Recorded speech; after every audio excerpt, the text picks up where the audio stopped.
یاجوج ماجوج ایک ایسی قوم ہے جو اللہ کی سخت نافرمان اور آبادی میں بہت زیادہ ہے۔ انہیں سکندر ذوالقرنین نے اللہ کے حکم سے ایک دیوار کے پیچھے قید کر دیا تھا۔ ان کے بارے میں کہا جاتا ہے کہ یہ حضرت آدم علیہ السلام کے تیسرے بیٹے یافس کی اولاد ہیں، جنہوں نے زمین پر بہت زیادہ فساد برپا کیا ہوا تھا۔ یاجوج اور ماجوج دو الگ قبیلے ہیں جن کے ظلم سے لوگ تنگ آئے ہوئے تھے، جس کے بعد حضرت ذوالقرنین نے ان کے آگے دیوار بنائی، جسے سد سکندری یا سد ذوالقرنین کے نام سے بھی جانا جاتا ہے۔ قرآن پاک میں اس دیوار کی تعمیر کا ذکر سورہ الکہف میں کیا گیا ہے۔ اللہ تعالیٰ ارشاد فرماتے ہیں، اور آپ سے ذوالقرنین کا حال پوچھتے ہیں، کہہ دو کہ اب میں تمہیں اس کا حال سناتا ہوں۔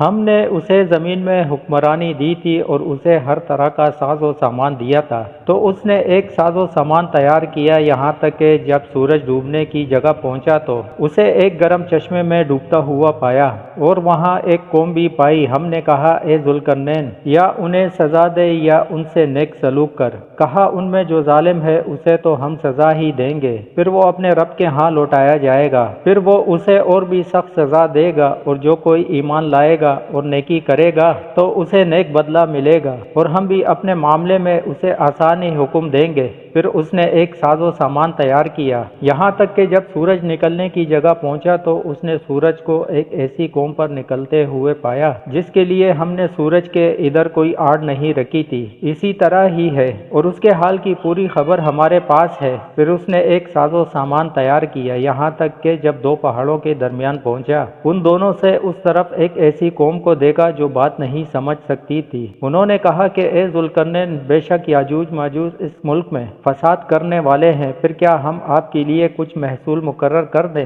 اس شرط پر کہ آپ ہمارے اور ان کے درمیان ایک دیوار بنا دیں۔ کہا، جو میرے رب نے قدرت دی ہے کافی ہے، سو طاقت سے میری مدد کرو کہ میں تمہارے اور ان کے درمیان ایک مضبوط دیوار بنا دوں۔ مجھے لوہے کے تختے لا دو، یہاں تک کہ جب دونوں سروں کے بیچ کو برابر کر دیا تو کہا کہ دھونکو، یہاں تک کہ جب اسے آگ کر دیا تو کہا کہ تم میرے پاس تانبا لاؤ تاکہ اس پر ڈال دوں، پھر وہ نہ اس پر چڑھ سکتے تھے اور نہ اس میں نقب لگا سکتے تھے۔ کہا کہ یہ میرے رب کی رحمت ہے، پھر جب میرے رب کا وعدہ آئے گا تو وہ اسے ریزہ ریزہ کر دے گا، اور میرا رب کا وعدہ سچا ہے، اور ہم چھوڑ دیں گے بعض ان کے، اس دن بعض میں گھسیں گے اور سور پھونکا جائے گا، پھر ہم ان سب کو جمع کریں گے۔ اسی طرح ایک اور جگہ بھی اللہ تعالیٰ نے یاجوج ماجوج کا ذکر فرمایا ہے، سورہ انبیاء میں ارشاد ربانی ہے، یہاں تک کہ جب یاجوج و ماجوج کو کھول دیے جائیں گے اور وہ ہر بلندی سے دوڑتے ہوئے اتریں گے۔ محدثین و مفسرین میں یاجوج ماجوج کی قوم اور ذوالقرنین کی دیوار کے حوالے سے بہت سے اختلافات پائے جاتے ہیں۔ اب تک 5 ایسی دیواریں سامنے آ چکی ہیں جن کے بارے میں قیاس کیا جاتا ہے کہ ان کے پیچھے یاجوج ماجوج کو قید کیا گیا تھا۔ ان میں سے ایک دیوار چین بھی ہے، لیکن یہ عام مسالے سے بنی ہوئی ہے۔ یمن میں دیوار مارب کے بارے میں بھی سد ذوالقرنین ہونے کا گمان کیا جاتا ہے، لیکن یہ سیلاب روکنے کے لیے بنائی گئی تھی۔ کفکار میں دریائے خضر اور بحر اسود کے درمیان دیوار کی طرح کا پہاڑی سلسلہ شمال اور جنوب کو الگ کرتا ہے۔ یہاں ایک لوہے کی دیوار بھی نظر آتی ہے جس کے بارے میں لوگ قیاس کرتے ہیں کہ یہی ذوالقرنین کی دیوار ہے۔ یاجوج ماجوج حضرت ذوالقرنین کی بنائی گئی دیوار کے پیچھے قید ہیں، جو قرب قیامت کے وقت ظاہر ہوں گے اور زمین پر خوب فتنہ پھیلائیں گے۔ بعض روایت میں آتا ہے کہ یاجوج ماجوج اس دیوار کو گرانے کی کوشش کرتے ہیں لیکن ناکام ہو جاتے ہیں۔ جب اللہ کی رضا ہوگی تو دیوار کی کھدائی کرنے والوں میں سے ایک کہے گا کہ کل ہم انشاءاللہ اس کو توڑ دیں گے۔ انشاءاللہ کہنے سے اگلے روز یہ دیوار ٹوٹ جائے گی۔ یاجوج ماجوج زمین پر پھیلتے چلے جائیں گے، جہاں سے گزریں گے تباہی پھیلائیں گے، مخلوق خدا کو اپنے شر و فساد کا نشانہ بنائیں گے۔ ان کا ایک گروہ جب بھاگتا ہوا جھیل تبریہ سے گزرے گا تو صحیح مسلم کے مطابق وہ سارا پانی پی جائیں گے۔